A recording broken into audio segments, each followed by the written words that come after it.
근데 이게 교과서에서 이렇게 교과서에서 이렇게 잘 써놓고 뒤에 뭐라고 썼냐면 sometimes라는 이상한 말을 붙여놨습니다. 이게 왜 이러냐 하면 지금 제가 말한 거 들어보면은 되게 그냥 수학적으로 아무 문제 없이 정의된 것 같죠. 그 온도 1도 올릴 때 얼마의 열이 필요하냐고 전혀 아무 문제 없을 것 같은데 요게 근데 문제가 있는 이유 자체가 사실은 원래는 이걸 이렇게 쓰면 안 된다는 거에 좀 기인합니다 열이라는 게 원래는 에너지가 왔다 갔다 하는 형태였어요. 그렇기 때문에 이게 수학적으로 정말로 엄밀하게 정의되려면 모든 물체가 그 물체가 무슨 상태에 있든지 아무 상관없이 무조건 얼마의 열을 가하면 온도가 얼마가 변해야 됩니다. 근데 실제로는 그렇지가 않습니다.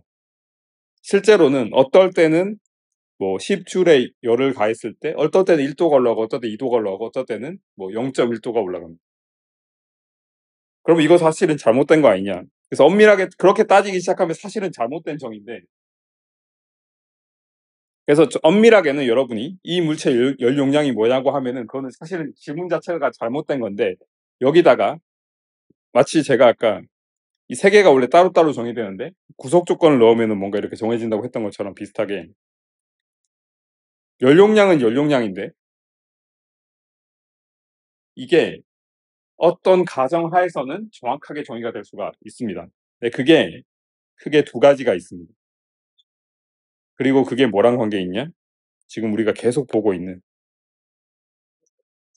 이거 세 개를 항상 같이 보고 있다고 했는데 우리가 지금 이거를 조절하면서 열이 얼마나 왔다 갔다 하냐 지금 그런 얘기를 하는 거고 정확히 말하면 이 얘를 넣어줄 때 얘가 얼마나 변하냐 얘기를 하고 있는데 그 과정에서 생기는 모든 이 제가 써놓은 노트엔 ambiguity 영어로는 ambiguous 되게 엄밀하지 못하게 애매하게 정의된 게 있다고 했는데 이게 다 어디서 나오는 거냐면 우리가 항상 생각을 해야 되는 게 내부 에너지 변화가 열 때문에 바뀔 수도 있지만 일 때문에 바뀔 수도 있다고 얘기를 했습니다. 그래서 지금 보시면 이거는 뭐 이상기체라고 생각하겠습니다. 그 뭐 제일 간단한 시스템이니까 이상기체의 경우에 이게 2분의 F의 NKB의 델타 T라고 했는데 이걸 잘 보시면 그러니까 지금 요 연용량이 얘기하고 있는 게 온도를 변화시키기 위해서 열을 얼마나 넣어야 되냐 그 얘기하고 있습니다. 얘랑 그러니까 지금 이게 요 변수랑 요 변수 이야기를 하고 있는데 요 릴레이션이죠. 요 릴레이션이 히트 캐퍼시티입니다. 이건데 이 논의에서 요 공식에서 나머지는 다 상수인데 지금 델타 T가 Q랑 W로 돼 있는데 지금 W에 대한 얘기는 쏙 빼놓고 Q랑 T에 대한 얘기만 하고 있어요. 그래서 이 정의가 사실은 엄밀하지 않은 정의라는 거예요. 얘가 열을 1줄만큼 가했는데 그때 1도 1줄만큼 했으면 사실은 2줄만큼 여기 들어가는 거니까 온도가 그만큼 더 높아지는 거예요. 그래서 이게 어떨 때는 제가 아까 말한 거 있죠. 똑같이 10줄의 열을 가하더라도 어떨 때는 온도가 1도 올라가고 어떨 때 2도 올라갈 수 있다고 했는데 지금 되게 그게 말이 안 되는 것 같지만 사실은 내가 1줄만큼의 열을 가할 때 어떤 이유에서든 간에 그때 절묘하게 1줄만큼의 일이 같이 가해진다면 그러면 온도는 더 높아지게 됩니다. 그러면 지금 이 설명을 들으면 그러면 지금 말한 게 되게 이상하다고 생각할 거예요. 그러면 지금 열이랑 이거 관계 얘기하고 있으니까 이거는 W라는 거 일은 없다고 가정하고 하는 게 제일 합리적이지 않냐. 다른 가정을 왜 생각하냐라고 생각할 수가 있는데 그거는 어떤 이유가 있습니다. 그거는 다음 시간에 다음 쉬는 시간 끝나고 얘기를 할 텐데 복선처럼 미리 얘기하면 W가 적어도 지금 기체 시스템에서는 W가 부피가 변할 때 왔다 갔다 하는 거죠. PdV니까. 제가 아까 얘기한 것처럼 그럼 여러분이 처음에 생각하는 이거 Q랑 T 얘기를 하는데 W가 괜히 개입되면 귀찮으니까 W가 없을 때만 그러니까 W가 없는 경우에 요 두 개 관계를 생각하자 라는 게 다른 말로 하면은 W가 0일 때 관계를 생각하는 것 자체가 기체에서는 부피가 일정할 때 이 두 개 관계를 생각하자는 거고 그래서 그런 말이 나오게 됩니다. 부피가 일정할 때 부피가 한자로 적이라고 하니까 부피가 일정할 때 연용량을 얘기하자. 그때 얘기하는 게 흔히 뭐 1학년 때도 나오는 것 같은데 등적 연용량이라고 부르는 거예요. 컨스탄트 볼륨일 때의 이 두 개 관계. 수학적으로는 되게 그럴듯한데 생각보다 이게 현실에서 구현하기가 어려울 수 있고요. 두 번째는 수학적으로는 왜 이걸 하나 싶을 텐데 현실적으로 조금 더 말이 되는 정의입니다. 그 두 가지 얘기를 할 거고 제가 잠깐 얘기했지만 만약에 이게 개입되지 않으면 일이 개입되지 않기 때문에 이 계산하고 이런 건 되게 쉬운데 이 실제로 어떤 거냐면 실제로 어떤 시스템에다 열을 가하는데 그 열이 온전하게 온도 변화 또는 내부 에너지만 변하게 만드는 게 생각보다 어렵습니다. 그래서 아까 제가 이게 1줄만큼의 열을 가했는데 알고 보니 어쩌다 보니 1줄만큼의 일이 추가돼서 2줄만큼이 된다고 생각하시면 이거는 생각하기 어려운 건데 부호를 살짝 바꾸면 조금 이해가 되는 부분이 있습니다. 예를 들어서 열을 1줄만큼 가했는데 얘가 그냥 가정인데 열을 가하는데 얘가 아까 뭐 단열 팽창 얘기도 했지만 열을 가했는데 자연스럽게 기체는 열을 가하게 되면 부피가 팽창할 수가 있습니다. 그 팽창을 한다는 건 일을 밖으로 뺀다는 거기 때문에 이건 어떻게 표현할 수 있냐면 1줄만큼의 일을 했는데 0.5줄만큼은 일로 소모를 해버려요. 그러면 당연히 남는 플러스 0.5줄만큼만 이 내부 에너지를 올리는 데 쓰게 됩니다. 역시 마찬가지로 그러니까 이게 얼마인지 모르는 상태에서는 이걸 얘기하기가 되게 애매하다는 겁니다. 그래서 그 두 가지 경우에 대해서 오늘 본격적으로 지금 이 시간에는 다루게 될 거고 스페셜 케이스 중에 뭐가 있을 거냐면 우리가 처음에 아까 제가 쉬는 시간 전에도 얘기했던 만약에 우리가 지금 Q랑 T 관계를 얘기하고 있으니까 W는 잠깐 빠져라. 그냥 이게 0인 경우만 해결할 거다 라고 하는 게 이겁니다. 일이 아예 개입되지 않는다면 그러니까 일을 하지 않는 거죠. 이런 경우라면은 당연히 P 곱하기 델타 V 같은 게 0일 거기 때문에 부피가 변하지 않는 과정에 대해서 얘기하는 거예요. 그래서 이게 콘스탄트 볼륨입니다. 부피를 일정하게 해놓고 열을 가하면 일 자체를 할 수가 없으니까 부피를 일정하게 하면은 일 자체를 할 수가 없으니까 거기 들어간 열은 무조건 내부 에너지를 바꾸는 데만 쓰일 거다라는 거예요. 이건 간단합니다. 그래서 이거를 뭐라고 부르냐면 더 heat capacity at constant volume 말 그대로 부피가 일정할 때의 연용량이라고 불러요. 이거를 한자어가 되게 축약을 잘 하니까 등적 열용량이라고 봅니다. 적이라는 게 이제 아까 얘기한 것처럼 부피를 얘기하니까 부피가 일정할 때의 연용량을 얘기하고 있습니다. 이게는 왜 이거를 이제 그냥 C라고 쓰는 게 아니라 부피가 일정하다는 뜻으로 아래 첨자에 볼륨에 해당되는 V를 붙여서 CV라고 이렇게 씁니다. 이거는 뭐냐 그러면 델타 T분의 이제 이게 없으니까 그냥 델타 U라고 써도 되겠죠. 보통 이렇게 미분 같은 거 할 때 앞으로 이거 되게 많이 나올 건데 이거 미분이든 뭐 어쨌든 뭐 여기서 열역하게는 변수들이 많기 때문에 그 변수들 중에서 어떤 거는 고정한 상태에서 다른 걸 변화시킨다는 뜻으로 보통 이 고정하는 변수를 여기다 이렇게 씁니다. 주어진 V에 대해서라는. 그래서 이거 뜻 자체가 미분 또는 뭐 변화를 시키는데 이게 요런 뜻이 항상 있다고 생각하면 됩니다. 여기 쓴 요 변수가 고정돼 있을 때 어떤 특정한 값으로 이렇게 생각하면 되고, 이것도 당연히 이제 미분으로 쓰는데, 미분으로 쓰라 그러면 여러분이 이렇게 쓰고 싶을 텐데, 이렇게 쓰고 싶을 텐데,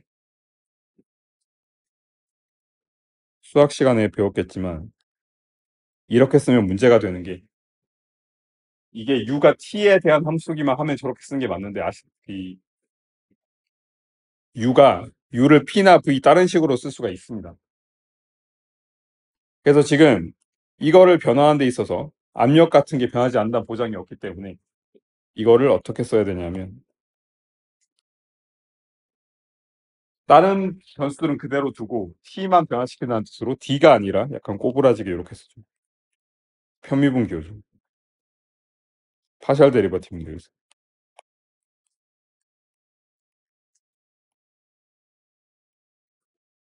편미분이라고 부릅니다. 그래서 이렇게 쓰게 되고요. 이게 이 캐퍼시티 정의입니다. 히 캐퍼시티 at 콘스탄트 볼륨의 정의입니다. 등적 연용량의 정의입니다.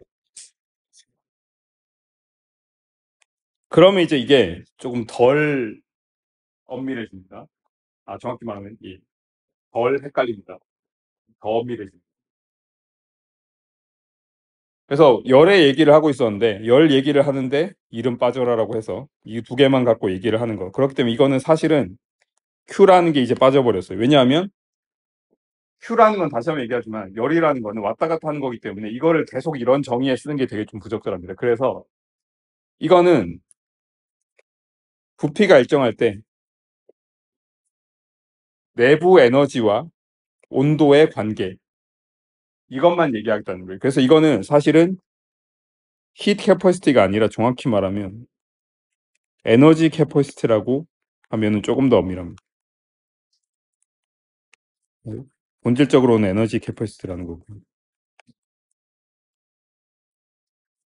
그러니까 이 시스템의 내부 에너지를 변화시키기 위해서 온도를, 그러니까 내부 에너지와 온도 변화 사이 관계가 뭐냐, 그렇게 얘기하고 있는 거예요. 그래서 여기서 뭐 예를 많이 드는 게,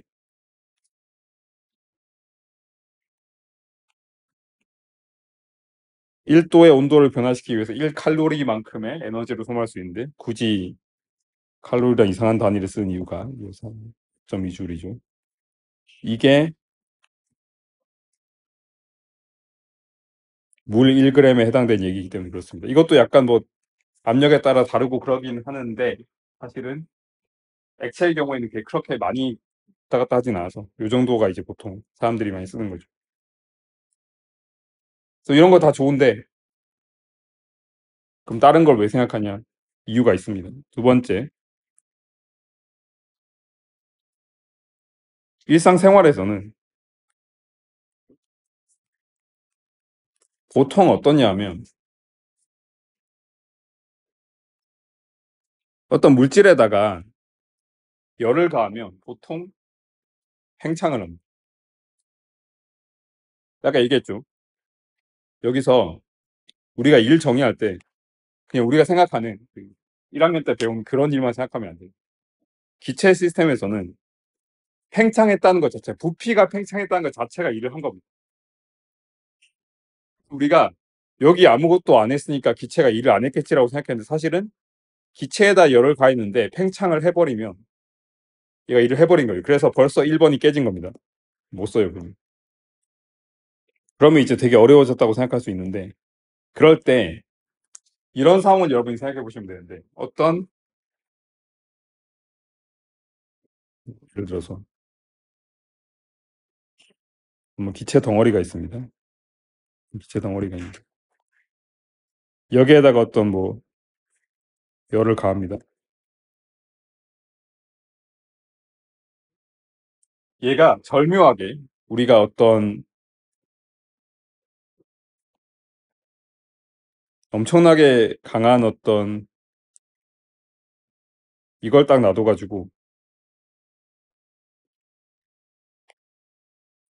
부피를 딱 고정시켜 버릴 수 있어요. 고체로 된 어떤 그 탱크를 넣어가지고. 물론 고체도 엄밀하게는 완벽하게 고정된 건 아니지만 굉장히 기체 레벨에 비해서는 고정되어 있다고 생각합니다. 이렇게 하면 우리가 잴 수 있는 게 1번 상황인 거고 CV를 재는 거죠. 똑같은 상황을 생각하는데 이거랑 대조되게 뭘 생각하냐면 똑같은 공기인데 여기다 열을 가하는데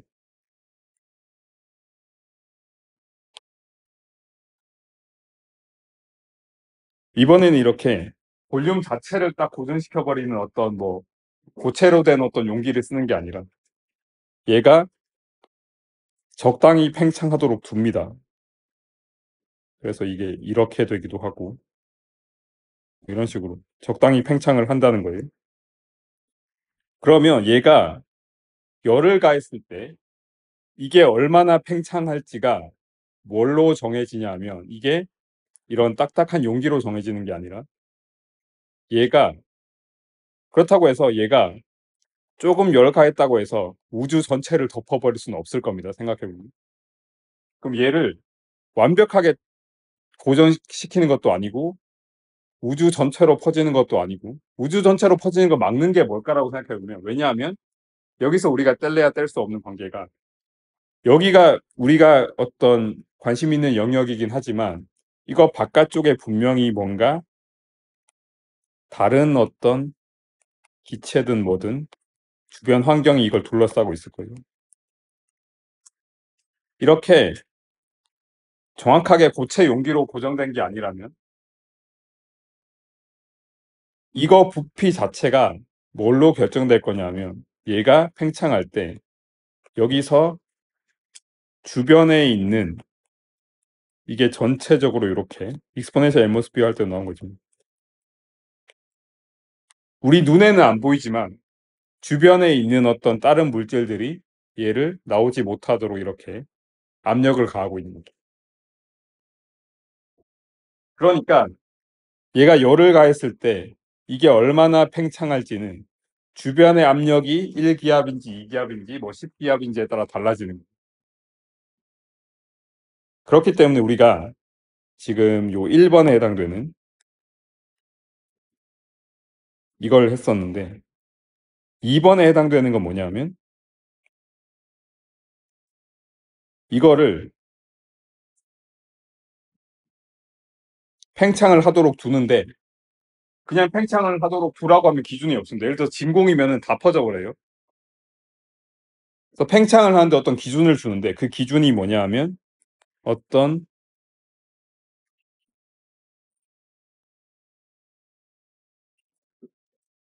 주변에 있는 어떤 거에 압력으로서 기준을 준다는 거예요. 그럼 요 압력 자체도 사실은 원래 엄밀하게 따지면 변할 수 있겠지만 그럼 계산이 어려워지기 때문에 만약에 이 기체를 적당하게 눌러주는 게 어떤 압력이라고 생각하면 그러면 이 경우에는 W라는 게 고정이 됩니다. 왜냐하면 우리가 필요한 게 뭔지를 생각해 보면 이때 우리가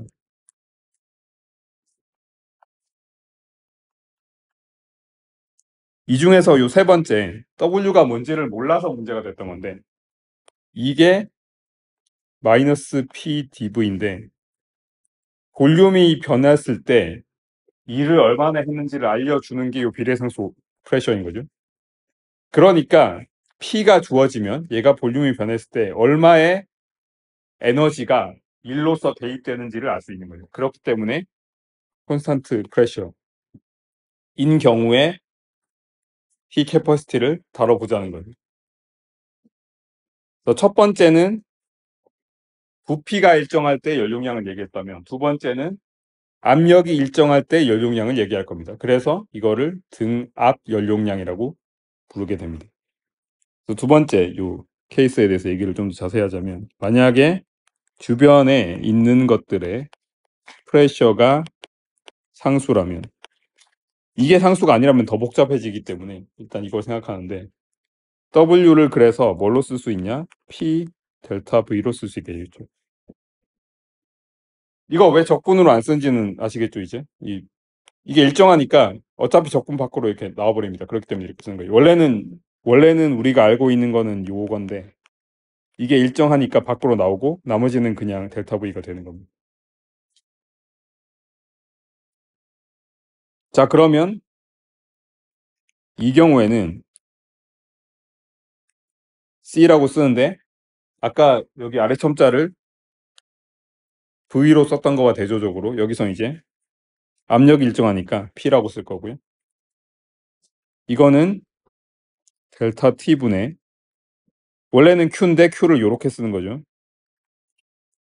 이렇게 쓰는데 이게 P가 일정한 경우인데 이거 잘 보셔야 됩니다. 이거 부호가 항상 헷갈리기 때문에 1이라는 것 자체가 마이너스 P 델타 V였어요.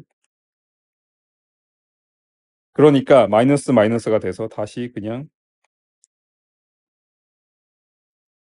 플러스 P 델타 V가 됩니다. 이거는 그러면 두 개로 분리가 되는데 아까도 얘기했지만 여기서는 그냥 편비분교를 쓰겠습니다. 이게 내부 에너지 변화가 일정한 압력에서 얼마 일어나는지 볼 수 있고 그 다음에 지금 여기서 어차피 압력이 일정하기 때문에 압력 밖으로 나오고요. 온도가 변할 때 부피가 얼마나 변하는지가 여기 나옵니다.